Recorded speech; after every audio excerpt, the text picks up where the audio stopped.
Mm, Okay. Hello, Math 311. We're going to continue our venture down linear algebra, and we're going to introduce kind of a new perspective on kind of the same question as yesterday, which is linear systems and solving these kind of matrix and row reducing these matrices. So it's a lot of similar stuff, but just kind of a different way to think about it. And so we're going to look at vectors again. My hope is that you've seen vectors either in Calc 3 um, or in some time. I mean, hopefully you've seen vectors, but the idea is that a vector are kind of objects that have a tail. So we think about it as like, has a start and an arrow, and we label it the vector u. But the better way to think about vectors is we like to think about as components. And as I'll show you in a little bit, we kind of have a first component and a second component for vectors in 2 dimensions, so on and so forth. And the key kind of idea of a vector is they have operations, 2 operations in particular. You can add them, so you can add 2 vectors. And the way we think about that geometrically is kind of tail to head, and you make this, you kind of start at u and then do v, and you get u plus v. So it's like this parallelogram method for addition. The other way to think about it is you add them component-wise. So u plus v, if u is the vector u1, u2. Maybe let me write it up here. So let's say v is the vector v1, v2, so it has 2 components. Then their sum is just you add their components. So it's u1 plus v1, u2 plus v2. And so it is itself a vector. And we can also beef this up a little bit, and we can scalar multiply. And so if I put a c here, then it just puts a c on those guys. And if I put like a d on the v, then I put like a d here and a d here. And so you can scalar multiply vectors, so c and d are scalars, and then you can add vectors, or you can do some combination of both. And so that's the kind of key property of vectors, that you can add them and scalar multiply them. Just a reminder that in Math 301, we thought about our vectors as kind of row vectors. We wrote them using square brackets and wrote them in a line in a row, but we're going to consider them as column vectors. And the main reason for this is it makes matrix multiplication defined much easier. And so we're going to think about our vectors like this, where those are the components. And this would be a vector in R3, or in 3 space. So this is in R3. So it's a 3-dimensional vector. But there's no reason to stop there.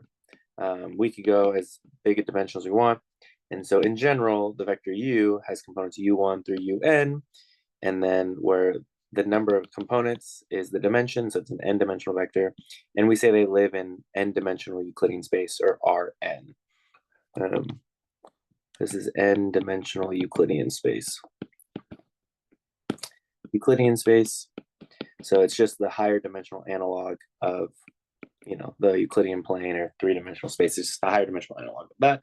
And so this is where our vectors live, because all the components are real numbers. So we're not going to have complex numbers here.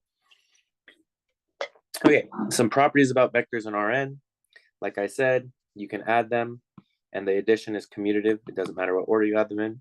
The addition is also associative. There is a thing called the 0 vector, which is just 0 in every component. So the 0 vector just means 0 dot dot dot 0 in every component. So there's a 0 vector that you can add to anything and doesn't affect it.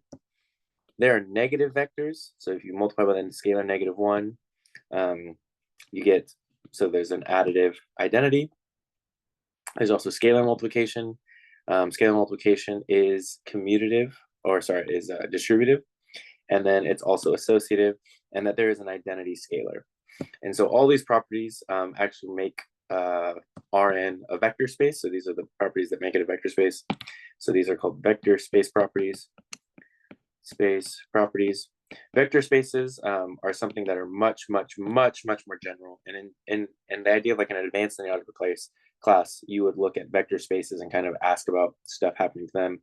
And it turns out it is all very related to what we're doing. But what we're doing is kind of a distilled version of that. But the theory here in vector space is actually really beautiful. And the main kind of use of vector space stuff is that a lot of things and objects that we care about actually tend to be vector spaces. So that's kind of nice. One of the key ideas about vectors is that we can combine them and make linear combinations. And so in particular, I can say like a vector x is written as a linear combination of like a1, x1, plus a2x2 plus a3x3 plus dot dot dot plus amxm. So this is a linear combination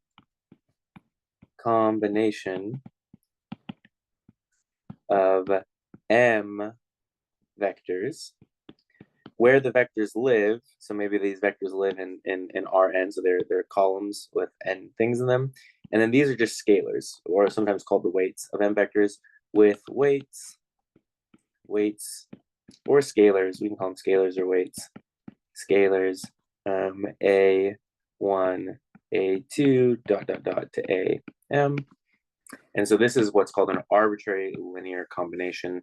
It's just scalar multiplication and sums of all the vectors. And so if we have a collection of m vectors, we can write their linear combination. And so a general linear combination looks like this. Geometrically, like, so if we think about these like in R3, you can think about a linear combination of like two vectors in R3 could make a plane. The linear combination of three vectors in R3 would actually make the entire Euclidean space. Just a single vector would be like a line. And so there's geometric representations of them. It turns out that this linear combination language leads to the same equation we got from linear systems. Here's an example. I need to actually add a page here. Add page. Okay. So here's an example. So let's say we have two vectors. It's kind of confusing. They're calling them A1 and A2, which I just use for scalars. But these are vectors, so they have little hats on. They have hats. They bold them here, but these are supposed to be vectors. They're hats. So I have one vector A1, another vector A2, and then a vector B. And the question is, can B be written or generated as a linear combination of these? Does there exist scalars, x1? And this is extremely confusing because I just did A1 and X, and they literally switched the order of them. But, oh well. I think the reason they're doing it like this is because it's going to make it clear why this is a vector times a matrix in a second. But that's kind of silly. But anyways, we have to determine if there are scalars that exist such that this is true. And so if we wrote that out, what would that look like? That would look like x1 times the vector 1, -2, -5, and then plus x2 times the vector 2, 5, 6. I want to see if there exists some number, x1, x2, that if I added those, it would equal this vector, which is the following vector, 7, 4, -3. But then if I kind of use vector addition and scalar multiplication, I get that this is x1 plus 2x2, -2x1 plus 5x2, and then -5x1 plus 6x2. That vector has to equal this vector. And remember, two vectors are equal if and only if every component is equal. And so this is going to be equivalent to the system x1 plus 2x2 equals 7, -2x1 plus 5x2 equals 4, and -5x1 plus 6x2 equals -3. And then this is a linear system that we were working with in the last lesson.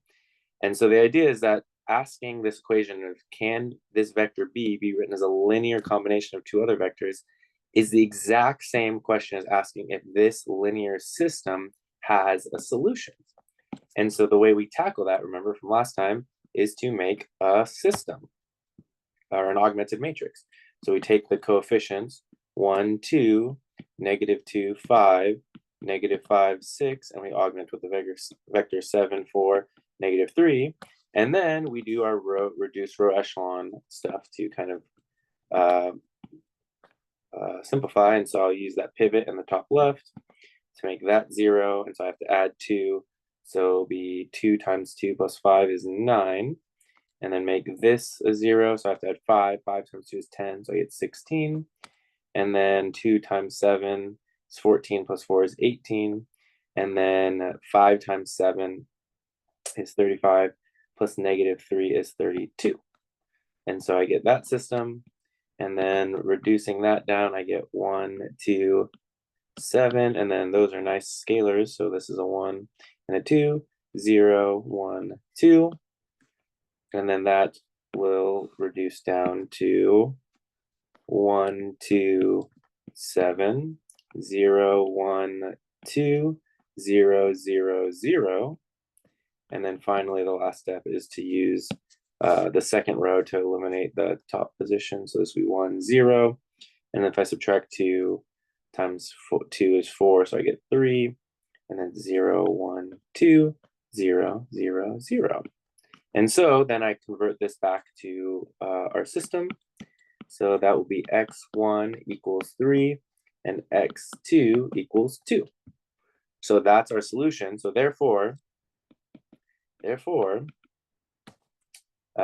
3 times the vector a1, which was 1, negative 2, negative 5, plus 2 times the vector 2, 5, 6 is going to equal the vector b that we started with, 7, 4, negative 3. And we should double check that that actually works. And so what's that? 3 plus 4 is 7. Yep. Negative 6 plus 10 is 4. Yep. Negative 15 plus 12 is negative 3. Yep, it checks out. So check. And so solving this vector equation right here, which is a question saying, can that vector plus that vector, an arbitrary linear combination of them, equal a certain vector I give you? The answer is yes. That's equivalent to solving this linear system, which is an augmented matrix, which we know how to solve from last time. And so this is just a kind of a different perspective on that same kind of augmented matrix stuff. And so the idea is that vectors, actually vectors are where this stuff comes from. So this is actually the way that people first thought about using these matrices. It just so happens to be the same as this linear thing. And so there's kind of an equivalent way to think about it. So a vector equation where I have x1 times a1, where those are the vectors, equaling some vector b, it has the same solution set as the linear system whose augmented matrix is you make the columns of the matrix a1 through an, and then augment it with b.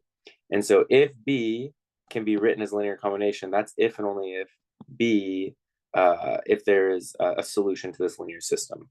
So having this system be consistent is equivalent to this having a solution.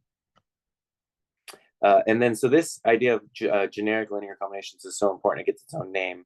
And so in linear algebra, we call this a span. And so if you have some vectors v1 through vp and rn, so it's just a collection of p vectors coming from n-dimensional Euclidean space, then the span of such vectors, which we call span v1 through vp, is a subset that you take by taking all linear combinations of these vectors. And so we write it as this, C1, V1, C2, V2, CP, VP, where these are scalars. And so this is the collection of all possible vectors. Again, geometrically, you can kind of think of one vector span as just a line, a two vector span if these are not the same vector or not linearly, or as long as they're not in the same direction, that will kind of give you a plane. 3 dimensions gives you kind of 3-dimensional space and so on and so forth. And so you get these higher and higher dimensional linear spaces. And then there's a whole lot of theory about spans. And so the question of whether or not this has a solution is equivalent to saying, is B in the span of these vectors? So that's another way of saying it. So this is equivalent to is B in the span of the vectors A1 ... I'm going to run out of space here.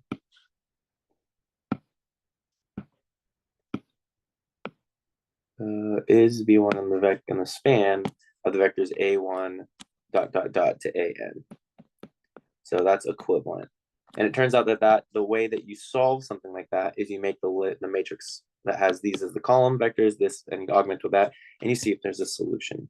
And that will tell you if it is. And so that's kind of beautiful thing about linear algebra, is that the kind of same mechanics of this row reduction stuff can solve multiple problems at a time. Because vector equations like this show up actually quite frequently in applications. Like if you have kind of linear weights to things, you want to say, is there some way to combine these weights to get a certain thing that you want? And maybe we can do some examples like that later, but right now I'm just trying to get to the theory. So that's how you tackle something like that. And so that's a vector equation. And it turns out there's one more perspective that goes back to matrices. And so using linear combination of vectors, we can instead think about as a product of a matrix and a vector. And so this idea of product will come back at the end of this lecture. But for now, let's say that A is an M by N matrix. Just a reminder what this means. M is rows, and then N is columns. So it has M rows and N columns. So M is the number of rows, N is the number of columns. And so, yeah, so it has N columns, M rows. And if you have A1 through AN vectors, each one living, if X is a vector in Rn, so these are the columns, right? The columns are a vector of our matrix A, or A1, A2, all the way to AN. So we can think about those as column vectors in our matrix. Then X is a vector in Rn. We're going to define the product of a matrix and a vector as simply just taking this, and it'll come be the weight right here. X2 will come be the weight right here, and Xn will be that, and you get the linear combination of those. So a product of a matrix and a vector is just take this column and kind of dot it with this, these vectors. So this actually kind of very much looks like the dot product, except for those are vectors, and this is a scalar times a vector, and you add the sum of them. So it's very similar to that. In particular, this kind of notation gives us a third way of thinking about the same problem, that instead of thinking about whether or not B can be written in the span of this, we can say, does this matrix equation AX equal B have a solution? And that's the same thing as saying, does this vector equation have a solution, which is the same thing as saying, does this linear system have an equation? So they're all equivalent ways of thinking about the same thing. To kind of get a handle on this vector multiplication, or matrix multiplication, let's hear an example. So let's say I have the following matrix A. So this is just a matrix given to me. And then I have a vector P and a vector B. And let's say I know that P is a solution to this. So what does that mean? So being a solution means that, like, by definition, means that A times the vector P equals B. So that means I can write this all out as 1, 5, negative 2, 0, negative 3, 1, 9, negative 5, 4, negative 8, negative 1, 7. And I can take the product of the vector P, 3, negative 2, 0, negative 4, and it should equal the vector B, negative 7, 9, 0. And we could check that. And so how would we do that? And so the left-hand side by matrix multiplication is you take this column and you multiply each one of these rows by that column, or dot it with each one. And so it will be it's going to be a vector. So it's going to be, you take this weight and you multiply it by that column. And so it's 3 times the vector 1, negative 3, 4. And then plus you take this weight times that column. And so it'll be minus 2 times the vector 5, 1, 8. Plus, and then I take this weight times that column. And so that will give me the vector, what is that going to be? 0 times the vector negative 2, 9, negative 1. And then plus negative 4 times the vector 0, 5, negative 5, 7. So that's what the left-hand side will equal. So maybe I should move over to the left-hand side. And the right-hand side is still negative 7, 9, 0. And so that means that because we know that P is a solution to this matrix equation now, then that means that B can be written as a linear combination of the columns in A. In particular, this is the linear combination. If you take 3 of the first column minus 2 of the second column plus 0 of the third minus 4 of the fourth column, that will give you this. And we should double check that by actually multiplying it in. So adding as one vector, you get 3 minus 10 plus 0 plus 0. And you get negative 9 minus 2 plus 0 plus 20. and you get 12 minus 16 plus 0 minus 28. And does that equal, I believe that will equal -7, yep. And then that will be 9. And then you get, something is off here, -16.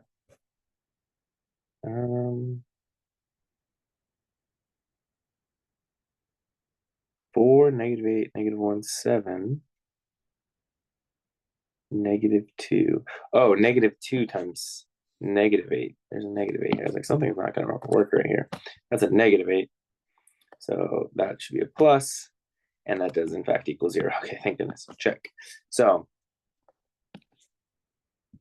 having this matrix times this vector equaling that vector is equivalent to saying that this vector can be written as a linear combination of the columns in A, and then these are the weights put on it. And so they're all kind of the same way of thinking about it.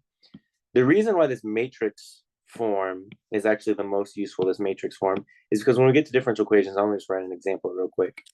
We're going to have systems that look like this.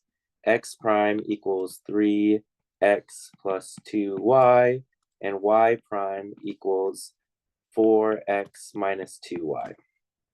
And so this is going to be a system, but the way we're going to rewrite this is we're going to write it as x prime, y prime as a vector, and is equal to, and then I'm going to take the coefficients here to write the matrix, 3, 4, 2, -2, and it's times the vector x, y.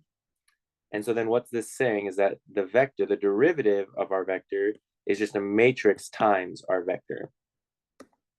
And so if we called this, the vector u prime, and this is the vector u, then we have that u prime is equal to a u. And so taking the derivative is the same thing as multiplying by this matrix. And then this is a system that we're going to be able to solve, and we're going to be able to solve what A is and figure out what kind of happens. And the idea, actually, you can already kind of tell what might happen here, is that we want a vector u that's kind of a scalar times itself when you take the derivative. And so this is actually going to be e raised to the rt, where the r's come from this. And so we'll come to that later. But that's why this matrix form of a linear system will be important, because when we get to differential equations. So this is another example. When we actually use these for linear systems and differential equations, that's where they'll come in. But also this idea of just matrix equations, like can ax equal b? This is a really important question when we think about vector spaces in general, but we just won't really have time to get to it. But for now, for our purposes, all three of these are saying the same thing, and they all really boil down to, can you solve a matrix, an augmented matrix, and find the reduced relational form? Because then you get a solution. Okay, so for the last little bit of this video, I'm going to focus on matrix algebra. This basically just means what can you do with matrices. So these are operations on matrices. Operations on matrices. And so for our purposes, let's remind ourselves what a matrix is. So A is an m by n matrix. So it's an array of numbers, so m rows, n columns. The entries are just numbers. And so, for instance, so here's an example. Here's the jth column.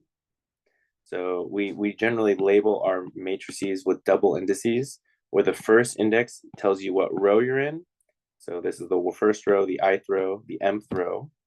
So we have m rows, and then we have n columns. And so the second entry is what column you're in. So this is the jth column, the nth column.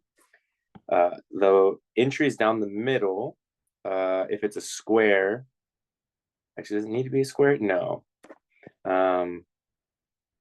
Do you have to have a square matrix to be a diagonal? I guess yes.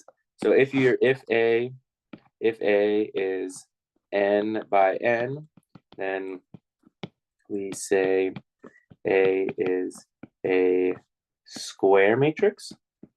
So square matrices will be important. Square matrix. The diagonal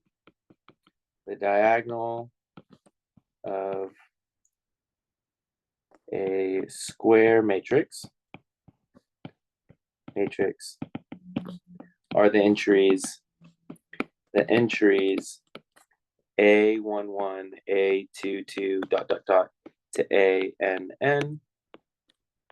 So if this was a square matrix, it would be the ones down the diagonal. And so that's the main diagonal of the square matrix. What else do you need about my matrices? Matrices actually are actually vectors, in the sense that you can add them. So you can add two matrices, and the addition is commutative. You can also it's associative. The addition is associative. There is a zero matrix. So the zero matrix is the matrix whose terms are all zero. So it's zero everywhere. So 0, 0, 0. So all entries are zero. That's the zero matrix. So if you add a zero matrix to another matrix, you just get the matrix back. You can scalar multiply matrices and it distributes. So R goes to both, RA plus RB. Also, matrices need to be the same size to add them. If they're different sizes, you cannot add them. So they have to be the exact same size. And then also scalar multiplication is distributive like that, and it's also associative. So so matrices of the same size actually form a vector space, and they're vectors. You can add them and scalar multiply them. But we won't do that a whole lot. But in an advanced algebra class, you would explore that topic a lot more. The really important thing when you look at is matrix multiplication. So what is matrix multiplication? The idea of matrix multiplication actually comes from this process of a linear transformation, which, again, because of time, we have to skip over. But maybe if I have time, I'll show you guys it. But the idea is a linear transformation is a map that takes a vector and takes it to another vector by multiplying by a matrix. And so if you multiply by the matrix B and then multiply by the matrix A, that gives you a new vector, and their composition, so the composition of this map, is the multiplication by the vector AB. And so the vector, or sorry, the matrix AB is defined to be the matrix who takes you from X to B and then to ABX. And so we can actually figure out what that needs to be defined to be. And it turns out it has this kind of complicated formula that seems kind of unintuitive, but the more you work with it, the better you'll get at it. And the idea is you have an M by N matrix and B is an N by P matrix. In order for matrix multiplication need to be defined, this number, so the number of rows in B and the number of columns in N, those have to equal in order for AB to exist. You need those to be equal, and then their product will be you take that number and that number, and so it's an M by P matrix. And the columns are you just take the matrix A multiplied by the columns in matrix B. And so you can think about it as matrix A, and then here's a bunch of columns, and then we know how to define column times the matrix, and you just do that, and those will become the columns of AB. And so let's do an example of that. So A times B is A times the columns. So let me just write it all out. And so that would be 2, 1, 3, -5. And then 4, 1, 3, -2, 6, 3. And so we're going to sorry, Vinny's talking. I got to be right back. Let me pause this real quick. Okay, sorry about that. Okay, so how do we do this matrix multiplication? The columns, so this is a 2 by 2. So 2 by 2, and this is a 2 by 3. So those match, so they equal, so that's good. And so the result is a 2 by 3 matrix. The columns of the resulting matrix are you take the columns here multiplied by the entire matrix here. And so I'm not going to be able to write this out, but it's going to be the matrix 2, 1, 3, -5 times the vector 4, 1. That's going to be the first column. The next column will be that same thing. I don't know why I'm writing this one. I can just copy it. Copy. The next column will be that times the vector column of the second is that. And then the third is that times the vector 6, 3. And so we'll have 3 columns. So the first column is going to be 4 times the vector 2, 1 plus 1 times the vector 3, -5. That's the first column. The next column will be, I don't know how to kind of separate them, but anyways, 3 times the vector 2, 1, minus 2 times the vector 3, -5. And then the third column will be 6 times the vector 2, 1, and then plus 3 times the vector 3, -5. And so finally, writing that all out, you get the first column is 8 plus 3, so that'll be 11. And then 4 minus 5 is -1. Next column will be 6 minus 6 is 0. And then, what's that? Let's see, 3 plus 10 is 13. And then what's this going to be? 12 plus 9 is 21. And then 6 minus 15 is -9. And so that is their product. And so the product A times B is that. The other way you can do a product, so this is the column, the kind of take the column, multiply by the whole vector, and that becomes these columns.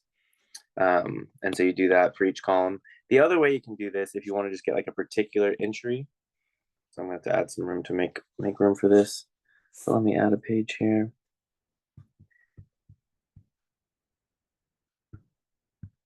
So the other way that you can do matrix multiplication, the other way to do matrix multiplication is you can do it entry by entry. And so there's an algorithm, so like AB can be written as, and you can think about each position in a matrix. So we know it's going to be a 2 by 3 matrix. And so each position, you can kind of think about each position. There's going to be 2 rows, position, position, position, position.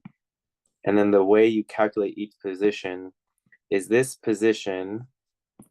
So A, B, 1, 1 is equal to, you take the row from A, 1 times dotted with B times 1. And so I don't even know how you would write that. The row in A1 was 2, 3. And so it'd be 2 times B1. So the way to think about it is you take this row times that column, and then those things being multiplied become that position, which is the same thing you'll notice as that times that, which becomes that position. And so you can kind of think about it as that times that will be this position, then that times that is this position. And so that's kind of doing it positionally. And so I'm trying to think of the best way to kind of do it. But the way I think about it in my head is I take this and I dot it with that, and then whatever that dot product is, which is 11, that's going to be the first entry. Then I take this and I dot it with that, and that's 4 minus 5, that's that entry. Then I take this and dot it with that, that's that entry. Take that, dot it with that. I wonder if there's a way to color code this. There's probably a cute way to color code this, but in essence, what I'm doing is that row, that column, that row, to get the first entry. And so I think there's actually did I write down what that is? There's an algorithm for this that I can write down.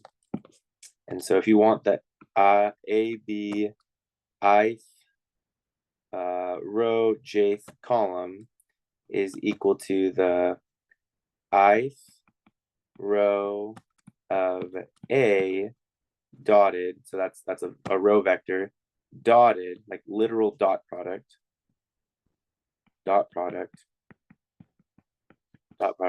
with the jth column of B. So that's how you get the ij component. And so 1, 1 would take the first row of A, dot up the first column of B.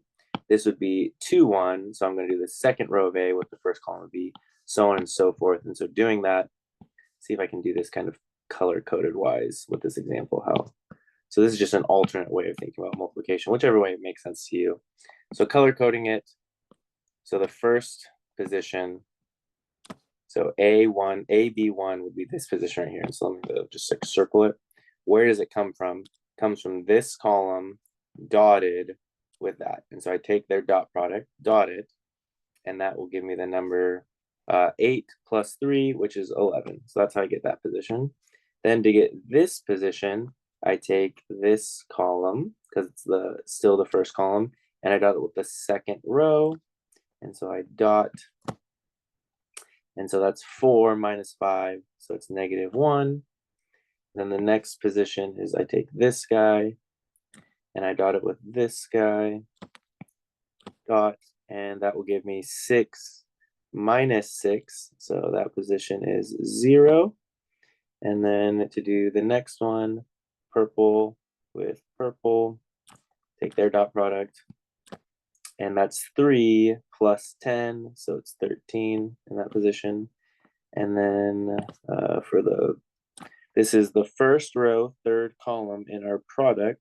So that means I'm going to do first row with the third column, and take their dot product, and that's 12 plus 9, which is 21.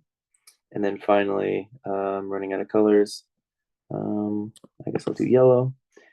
This is for this last position. This is the second row, third column. So I take the second row and I dot it with the third column, and that's 6 minus 15, which is -9. And so that's another way to do it. And in particular, actually, this is the way I learned how to do matrix multiplication.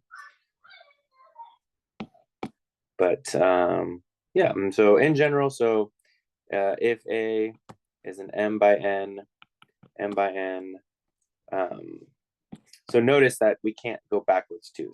So BA is not defined. So the opposite direction is not defined. Because it would be a 2 by 3 times a 2 by 2, and these do not equal, so it wouldn't be defined. But even if they were defined, matrix multiplication actually is not invertible. And so a real quick example, like if I did 1, 2, 1, 1, and the matrix, I don't know, 1, 1, 0, 1. If I did that product really fast, so that column by that row gives me 1. That column by that row gives me another 1. This column by that row gives me 3. And this column by that row gives me 2. So that's doing it that direction. If I do it the other way, so if I switch the order, hopefully I didn't pick matrices that commute, but it shouldn't commute. If I do this column by that, I get a 2. Okay, so that's good. I get a 2. If I do that by that, I get 1. And I get 3. And I get 1.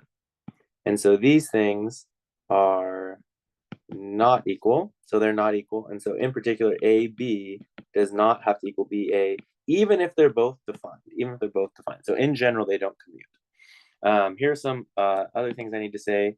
I sub m, what is that? That's an m by m matrix with 1s down the diagonal. It's called the identity matrix. So 1, 1, dot, dot, dot, dot, 1s down the diagonal. It's 0 everywhere else. I'm too lazy to write all the zeros, but you get it. So it's the identity matrix. An identity matrix is a matrix that when you multiply it, it will always just kind of keep it to itself. So identity m times a equals a, and then in. So it has to be n because they need to match this way. So this is an m by m matrix. So identity is an m by m matrix or an n by n matrix. Matrix multiplication is associative, it is distributive, and distributes both ways, and it does respect scalar multiplication. And so this actually means that matrices form a ring, but we don't really need to worry about that. But anyways, in general, they do not commute. Also, cancellation does not hold.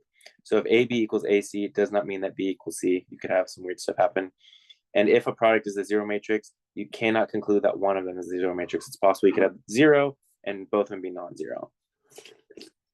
Let me real quick talk about two more properties about, or two more things you can do with matrices, and we'll call it a day. One of them is, now that we have matrix multiplication defined, we can define multiplying it a bunch of times, and that's called powers of a matrix. This will be really, really important when we want to do the exponential of a matrix, which will come later. But anyways, the idea is that if you do A times A times A, well, that's just A cubed. And so it's multiplying matrices by itself a bunch of times. And that's, pretty well defined. Then the last important thing is the transpose of a matrix. If I give you an m by n matrix, the transpose is you switch the columns and rows. And so we use A capital T, and the columns are formed from the corresponding rows. And so what does that mean? So the transpose of this matrix, A transpose, is I take the first column of this matrix is the first row of this matrix. And so it's A, B, and then the second column is the second row. And so it's C, D. And so you kind of like reflect it. B transpose. So if your original thing was a square matrix, then the result will be a square matrix. This one was not a square matrix. This was a 3 by 2. So this is going to be a 2 by 3 matrix. The first column will be the first row. So it's -5, 2, 1, -3, 0, 4. And then finally, C transpose was a 2 by 4. So now it's going to be a 4 by 2. So 4 rows, 2 columns. And so this first row becomes its first column, 1, 1, 1. And its next row becomes its next column, -3, 5, -2, 7. So that's the transpose of a matrix. Some properties about transpose. If you transpose a matrix twice, you get the matrix back. The sum of two matrices you take to transpose is just the transpose of their sums. Scalars don't affect it. But doing the transpose of a product, you have to do the separate orders. So that's actually really important. But we'll stop there, and I'll assign some practice problems to practice kind of matrix manipulation. That's it. Have a good one.